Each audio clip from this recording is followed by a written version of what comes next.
Assalamualaikum warahmatullahi wabarakatuh. Waalaikumsalam warahmatullahi wabarakatuh.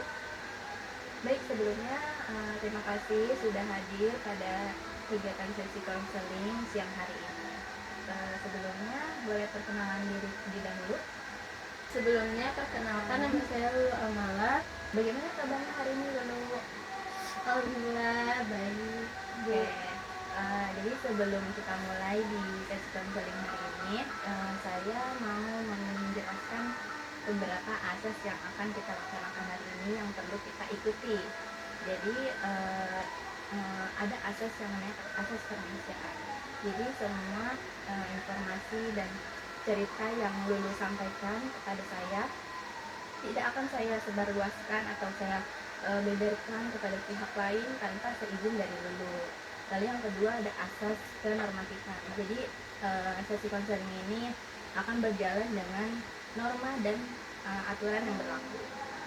Apakah dapat dipahami, Lulu? Paham. Oke, baik. Baik, jadi apa nih yang membuat Lulu datang ke konseling saya hari ini? Sebenarnya kenapa saya bisa hadir di konseling kali ini? Karena saya ingin menceritakan hubungan saya dengan pacar saya. Saya dengan pacar saya sudah menjalin hubungan selama 4 tahun. Sebelumnya saya kesini itu untuk menceritakan tentang hubungan saya dengan pacar saya.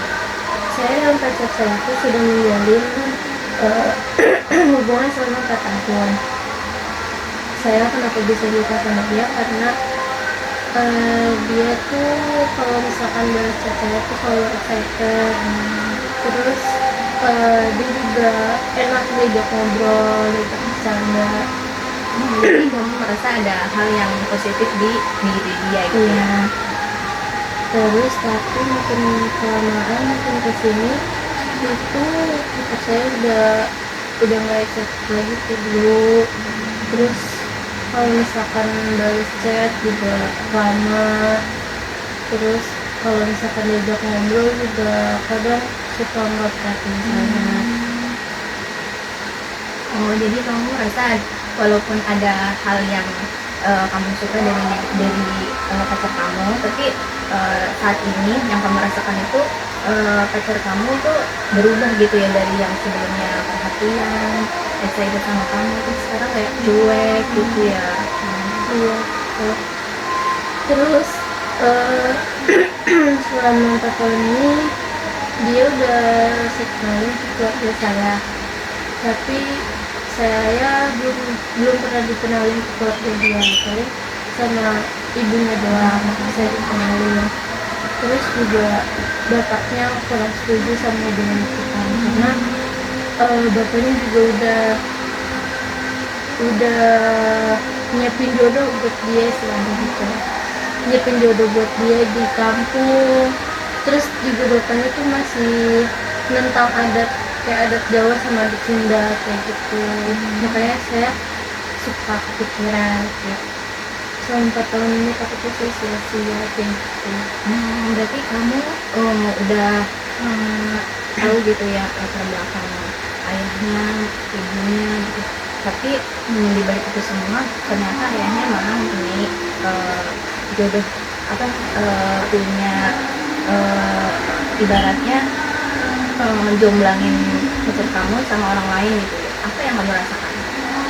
Ya sedih sih sebenarnya, terus kepikiran juga karena kayak kan kita itu juga lumayan ya, apalagi saya udah semester tua, istilahnya udah nggak nyari yang lumayan ya.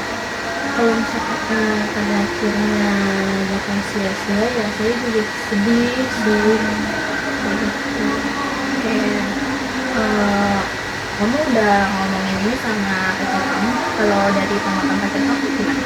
Udah sih, saya sempat nanya soal ini juga ke pacar saya. Tapi pacar saya itu nggak yang menghiraukan banget kayak tentang perjodohan itu. Katanya kan yang jalanin juga dia, jadi dia nggak yang terlalu ngurusin, nggak yang terlalu mikirin banget gitu. Karena bapaknya juga tipe orang yang suka, kalau emang kata dia itu ya itu begitu, jadi ya begitu deh. Enakan gitu ya. Iya, Nah, baru makan. jadi setelah eh, hal yang kamu jalani sama-sama ini, ada tantangan yang harus kamu jalani gitu ya. Terus juga pacar saya kan ikut organisasi, ikut band. Nah selama ikut band itu ya dia sih emang pengen banget ikut band. Ya saya tuh di pacarnya mah dukung aja ya. Cuma ya tahu pasti tahu waktu lah gitu. Kalau yang buat band ya band, kalau mau pengen buat saya ya saya gitu. Tapi dia tuh nggak bisa bagi waktunya saya dengan band. Bagi dia tuh band dia tuh emang prioritasin band banget. Sedang malah justru saya disingkirin gitu aja semenjak dia masuk band, karena dia dulu bilang sebelum masuk band katanya prioritas pertamanya dia tuh bukan saya gitu. Jadi saya tuh kayak sedih dulu sih, Jadi mau ngatur sendiri, terlupakan gitu iya ya. saya suka kesepian juga.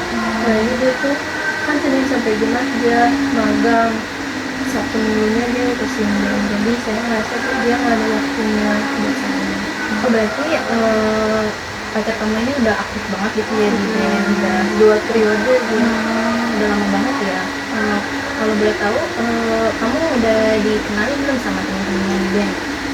Kalau itu sih udah, saya mau udah kenal teman-temannya itu dari dia masih periode yang awal sampai periode yang ini.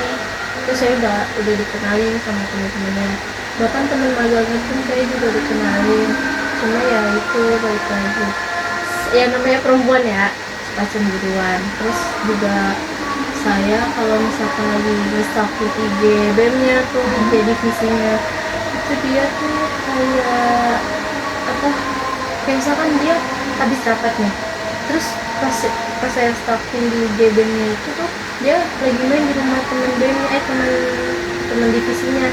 Dia nggak bilang ke saya kalau misalkan dia main ke rumah temennya. Terus dia juga pernah bonceng cewek. Saya tuh saya lumayan nggak suka ya kalau misalkan dia boncengin cewek. Bahkan kalau misalkan dia itu kondisinya lagi habis ya, itu yang nggak apa-apa. Misalnya asal dia bilang ke saya.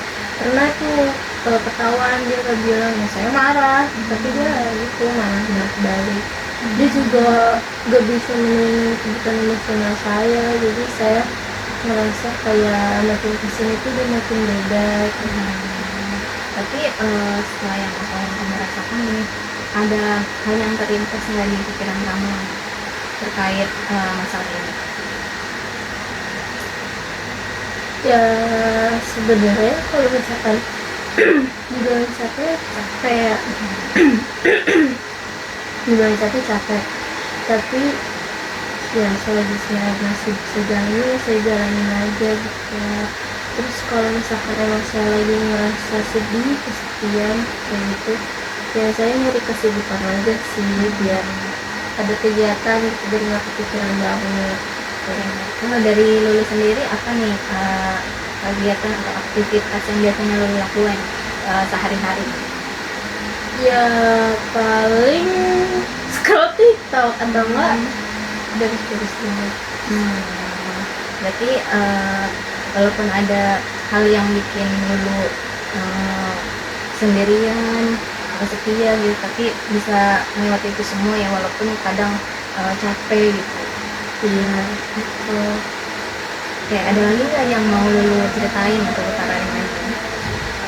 Udah sih kan. Semoga pacar Lulu bisa perhatian lagi, bisa sadar kalau waktu itu penting ya, bisa membagi waktu dan bisa quality time lagi.